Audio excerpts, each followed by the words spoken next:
میں گزارش کر رہا ہوں خلیفہ حضور سرکار گلزار ملت علامہ انیس عالم سیوانی صاحب قبلہ کو، لکھنؤ شہر کا یہ مبارک ہیرا جو پوری دنیا تک اپنی چمک پہنچا چکا ہے، اپنی علمی بساط کی عظیم شان جڑوں کو مضبوط کر چکا ہے، میں بڑے مؤدب طریقے سے گزارش کر رہا ہوں تشریف لائیں علامہ شاہ حضور علامہ انیس عالم صاحب قبلہ سیوانی۔ معیاری مکاتب وقت کی اہم ضرورت ہے۔ اس وقت مذاہب اہل سنت کے موضوعات پر جو کتابیں لکھی جا رہی ہیں ان کی ضرورت کتنی ہے اس موضوع پر گفتگو کرنے کے لیے۔ موضوع بڑا خشک ہے لیکن جو گفتگو کرنے والی ذات ہے وہ ہمیشہ تر و تازہ رہتی ہے۔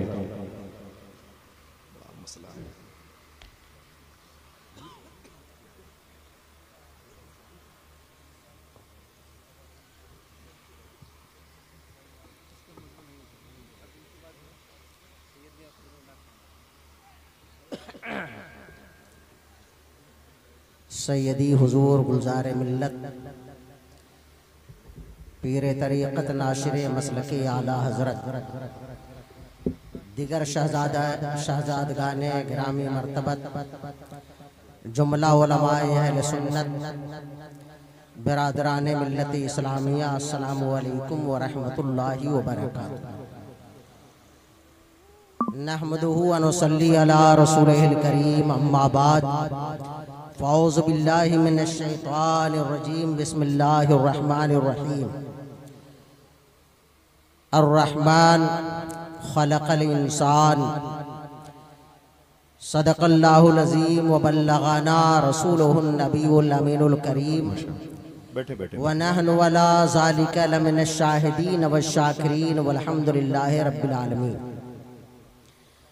ہم سب کے امام سیدنا اعلیٰ حضرت امام اہل سنت کنز الکرامت جبل الاستقامت شیخ الاسلام والمسلمین حجت اللہ فی الارضین سیدنا الامام الہمام سیدی سرکار امام محمد رضا خان فاضل بریلوی علیہ الرحمت و رضوان ارشاد فرماتے ہیں، لحد میں عشق رخ شاہ کا داغ لے کے چلے، الحمدللہ ماشاءاللہ، لحد میں عشق رخ شاہ کا داغ لے کے چلے، اندھیری رات سنی تھی چراغ لے کے چلے، تیرے غلاموں کا نقش قدم ہے راہ خدا، وہ کیا بہک سکے جو یہ سراغ لے کے چلے، جنا بنے گی محبان چار یار کی قبر، جو اپنے سینے میں یہ چار باغ لے کے چلے۔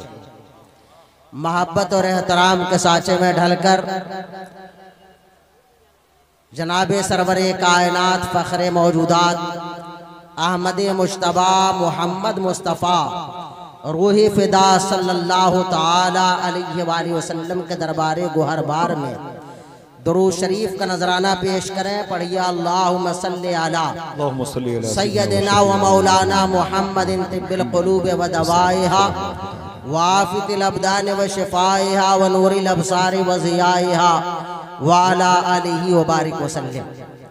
حضرات، یہ عظیم الشان اجلاس مشائخ مسولی شریف کے 280واں عرس مبارک کے موقع پہ انعقاد پذیر ہوا ہے۔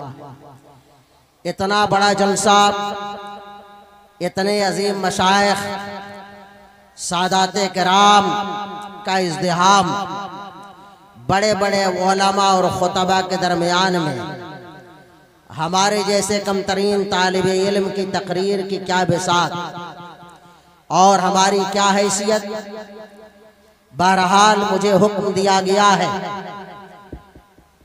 کہ میں آپ کے سامنے جو اوقات تمام خطبہ کو دیے گئے کہ 5-6 منٹ کے اندر مکاتب اہل سنت وقت کی اہم ضرورت کے عنوان پر چند جملے عرض کروں۔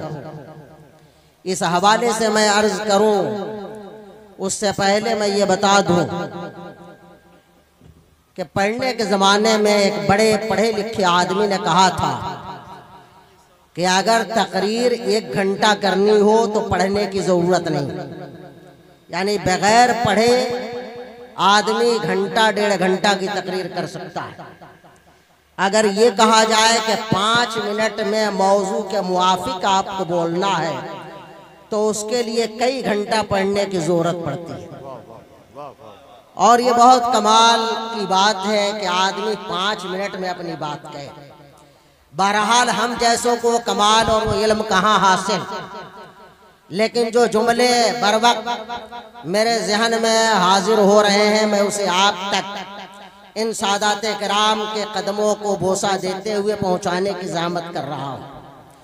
حضور گلزار ملت سیدی سرکار گلزار اسماعیل واسطی رزاقی قادری دامت برکاتہم العالیہ کہ پوری زندگی طالب علمی کے بعد سے عام طور پہ میں جانتا پہچانتا ہوں، تعلیم و تعلم، خانقاہی نظام کو درست کرنے اور مشائخ مسولی شریف اور بالخصوص مسلک اعلیٰ حضرت کی ترویج و اشاعت میں گزر رہی ہے۔ یہ ان کا حسن انتظام ہے کہ عرس کے جلسے کو تعریف و توصیف اور منقبت اور قصیدہ سے آگے بڑھا کر کے قوم اور سماج کی پسماندگی کو دور کرنے والے عناوین کا بھی آپ نے انتخاب فرمایا۔ حضرات، بڑے مدرسوں میں درس دینا بہت بڑی بات ہے، لیکن کسی بہت پڑھے لکھے آدمی کا مکتب میں پڑھانا بہت عجیب و غریب اور مشقت بھرا عمل ہے۔ بخاری شریف کو پڑھانے کے لیے ایک بخاری کی 50 شرحیں موجود ہیں، لیکن کوئی بتائے کہ بغدادی قاعدہ پڑھانے کے لیے کون سی شرح موجود ہے؟ کوئی بتائے کہ یسرنا القرآن پڑھانے کے لیے کون سا ترجمہ موجود ہے؟ کوئی بتائے کہ اما پارا کا تلفظ صحیح کرانے کے لیے کون سا آپ کے پاس فارمولہ ہے؟ آج ہم مدرسے قائم کر رہے ہیں، اور مجھے بڑی حیرت ہوتی ہے جب مولانا لوگ مذہبی اسٹیجوں سے کہتے ہیں کہ آپ اپنے بچوں کو انجینئر بنائیے، آپ اپنے بچوں کو ڈاکٹر بنائیے۔ میں پوچھنا چاہتا ہوں، کیا عوام آپ سے یہ سننے کے لیے آئی ہے؟ عوام نے آپ کو کیا یہ ذمہ داری دی ہے؟ آپ کے سر پہ دستار فضیلت باندھی جاتی ہے تاکہ آپ سکھائیں کہ بچوں کو قرآن کیسے پڑھنا ہے، ایک مسلمان کو حلال و حرام بتائیں۔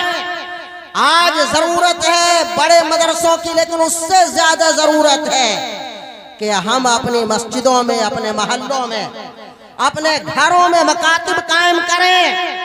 لوگ بڑے ہو جاتے ہیں، بڑے بڑے علماء، یہ ہمارے حضرت علامہ مفتی جلال الدین صاحب قبلہ، مفتی امان الرب صاحب قبلہ، علامہ سیف اللہ علیمی صاحب اصلاح معاشرہ پہ خطاب کرتے ہیں، کہتے ہیں کہ ہماری قوم کے لوگ نماز نہیں پڑھتے، سنیت بدنام ہو رہی ہے ہمارے نماز نہ پڑھنے کی وجہ سے۔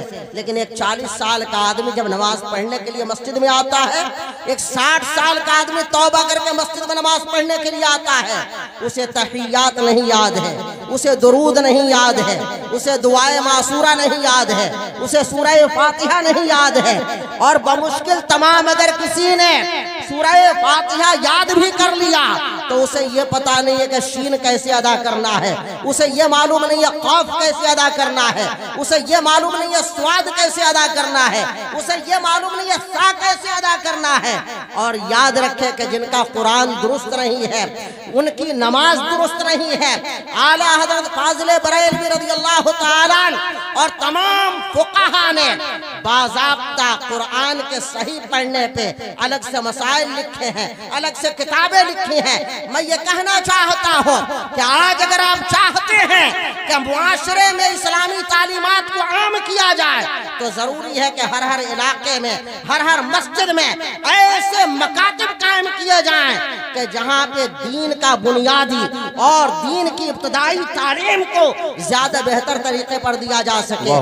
ہمارے مدرسوں میں، مکتبوں میں پڑھانے والے ایسے لوگ ہیں کہ جن کو خود صحیح سے سورہ فاتحہ نہیں پڑھنا آتی ہے، جن کو صحیح سے قرآن پاک پڑھنا نہیں آتا ہے، جن کو صحیح سے کلمہ درود پڑھنا نہیں آتا ہے۔